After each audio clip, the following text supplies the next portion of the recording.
Интернет желесиндеги сайттардан алынган акыркы маалыматтар менен тааныштырып, сайтка саякат көрсөтүүсү назарыңыздарда. Аны мен Нурдөлөт Таштанбек уулу айтып берем, саламатсыздарбы. Канат Исаевди чыгарып, ордуна Кыргызстан партиясынын лидерлигине Шаки Аюдагы орун басарын алып келди. Кыргызстан партиясы Шаки тарабынан СТПКнын клон партиясы катары 2015 жылы түзүлгөн. Ошол эле жылы парламентке өтүп, мамлекеттеги эң үлкөн кызматтарга Шаки кожоюндук кылгансып көз салып турду. Бир кездеги президент Атамбаевдин Койташтагы хан сарайын курууга да Шаки спонсор болуп тур деп айтылат. Канча миллионго спонсор болгону тактала элек. Бирок Атамбаев жыдып түшөөрү менен Шаки куулуп барып Жээнбековдун командасына кошулуп, 2020 жылдын 4 октябрындагы парламенттик шайлоо алдында бийликтин чоорун созуп калган. Быйыл Садыр Жапаров кол куушуруп келсе да кошпой койсо керек. Алгач Кыргызстан партиясынын лидери Канат Исаев бир мандаттуу округтан талапкер болду. Анан Шаки өзү Салымбековдор менен күч сынашам деп ат башыдан олпуруп чыкты. Эми Кыргызстан партиясынын лидери Канат Исаевди четке чыгарып, анын ордуна Кыргызстан партиясынын лидерлигине Аюдагы орун басары Нурлан Абдыразаковду алып келди. Анын саясатта аты жыты мурда болгон эмес. Азыркы партияга көз жүгүртүп, Анжиянда кызым бар, алда менден шалакы, Бухарада кызым бар, буда менден шалакы дегенде эле. Башчылары акча дегенде оңкосунан кеткен бизнесмендер болсо, аягы эшик ырчы менен бүтөт. Нурлан Абдыразаковдун кошоматчылык талантка ээ экенин эч ким танбайт.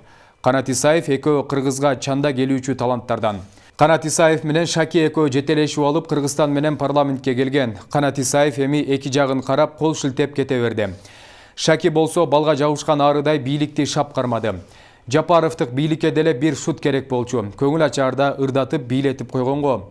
Бул ролду так аткарган Шаки Жээнбековдор менен куда улум деп жулпунуп жүрүп, түз эле достору вице-премьер-министрликке жеткенде топ этип учуп түшпөдүбү. Дагы бактысы бар экен. Бийликтегилерге куда улум деп жулпунуп жүрүп, депутат болууга укук алды. Эй кыргыздар, азыркы заманда кимдир бирөөгө куда болом деп жулпунсаңар эле чоң папкени кучактайсыңар. Садыр Жапаров: менин үй бүлөм саясатка аралашпайт. Садыр Жапаров үй бүлөсүн саясатка аралаштырбоого убада берди. Бул тууралуу ал 23 октябрда жылдык маалымат жыйынын өткөрүп жатып билдирди. Анын айтымында уулуна Эл үмүтү партиясына лидерлик кылуу боюнча сунуш түшкөн. Менин баламдын Эл үмүтү партиясы менен болгон катыштыгы бар экендигин депутат Дастан Бекешев айтты. Мен баламан сурасам, көрсө ага саясий партияны башкарып шайлоого аттануу сунушу чындыгында эле түшүптүр. Бирок мен каттуу тыюу салдым. Эгер кандайдыр бир аралашкандыгы тууралуу маалымат уксаңар, мага кабарлап койгула, мен сөзсүз чара көрөм дейт ал. Ал ошондой эле үй бүлөсүнүн кайрымдуулук менен алектенгендиги тууралуу айтты. Чындыгында Үмүт булагы кайрымдуулук фондунун иш аракеттери 1-айым Айгүл Жапаровага таандык. Фонд 2010 жылы эле түзүлгөн. Буга чейин ал мынчалык активдүү иш алып барчу эмес, мындан 1 жыл мурун иштөөсүнө уруксат берген. Демирчүлүк кылам деген ишкерлер болду. Алар азыркы учурда оорулуу балдарга жардам берип жатышат, дейт Садыр Жапаров. Президент катышкан сабакта тактага туура эмес жазылган сөз боюнча министрлик үн катты.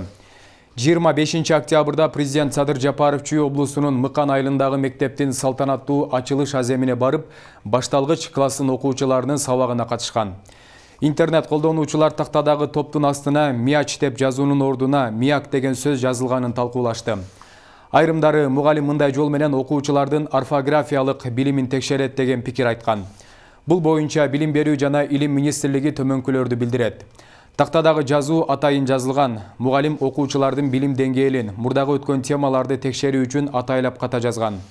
Бул жерде окуучулар ката жазылган сөздү табыш керек болчу. Мунун максаты окуучулар туура жазууну өздөштүрүү керек. Мугалим өз сабактарында мындай методиканы көп колдонот деп айтылат маалыматта. Мыйзам бузуулар үчүн Ыйман Нуру партиясын шайлоодон четтетүү талап кылынууда. Борбордук шайлоо комиссиясынын ыкчам жооп кайтаруу координациялык тобуна Ыйман Нуру саясий партиясын парламенттик шайлоого катышуудан четтетүүнү талап кылган 122 адамдан жамааттын кайрылуусу келип түштү. Ыйман Нуру партиясы диний жана этникалык негизде саясий партия болуп түзүлгөнүнө байланыштуу аны парламенттик шайлоого талапкер болуу укугунан ажыратуу керек, дейт арыз ээлери. Эске салсак, парламенттик шайлоо 28 ноябрда аралаш система менен өтөт. Борбордук шайлоо комиссиясы парламенттик шайлоого дагы 31 эл аралык байкоочуну аккредитациядан өткөрдү. Бул тууралуу аталган партиянын басма сөз кызматынан билдиришти. Көз карандысыз мамлекеттердин шериктештигине катышкан мамлекеттердин парламенттер аралык ассамблеясынын Конрад Аденауэр атындагы фондун Борбордук Азия регионундагы өкүлчүлүгүнүн Түркиянын жогорку шайлоо кеңешинин өкүлдөрүн жогорку кеңештин депутаттарын шайлоодо эл аралык байкоочу катары аккредитациядан өткөрдү. 25 октябрга карата төмөнкү эл аралык уюмдардын өкүлдөрү болуп саналган 25 мамлекеттен 81 эл аралык байкоочу аккредитациядан өткөрүлдү. Бердымухамедов казак президенти Токаевке канаттуу аргымак тартуулады. Казакстандын президенти Касым-Жомарт Токаевке Түркменистанда Ахалтекин күлүгү менен түркмөн тайганын белек кылышты.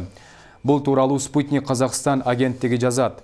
Бергилей кетсек, казак лидери Түркменистанга 2 күндүк иш сапар менен келген. Иш сапар алкагында Токаев Ашхабад шаарынын жанындагы жылкы фермага барып, ал жактан кадырлуу конокко чабандестер шоу программа тартуулады.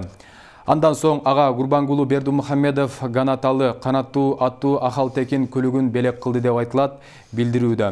Ошондой эле өлкөнүн вице-премьери президенттин уулу Сердар Бердымухамедов Токаевке түркмөн тайганын бриллиант аттуу күчүгүн тартуу кылды. Токаев казак элине жана жеке өзүнө көрсөтүлгөн сый урмат баалуу белектер үчүн ыраазычылык билдирген.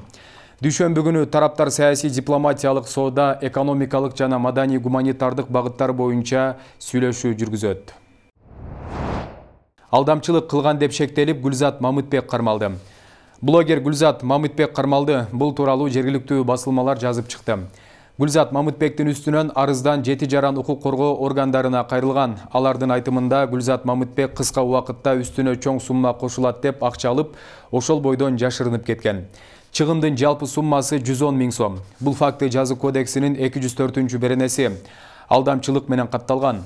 Шектүү Гүлзат Мамытбек 2020 жылдын февралында Кыргызстандын аймагынан чыгып кеткен. 8 июнда анын сыртынан алдамчылык кылган деп шектелип жатканы тууралуу билдирүү берилген.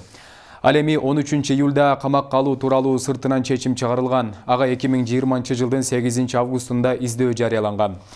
Кечээ 25 октябрда шектүү Кыргызстанга келди. Аны 1 май райондук ички иштер башкармалыгынын кызматкерлери кармап, милиция пунктуна жеткирген.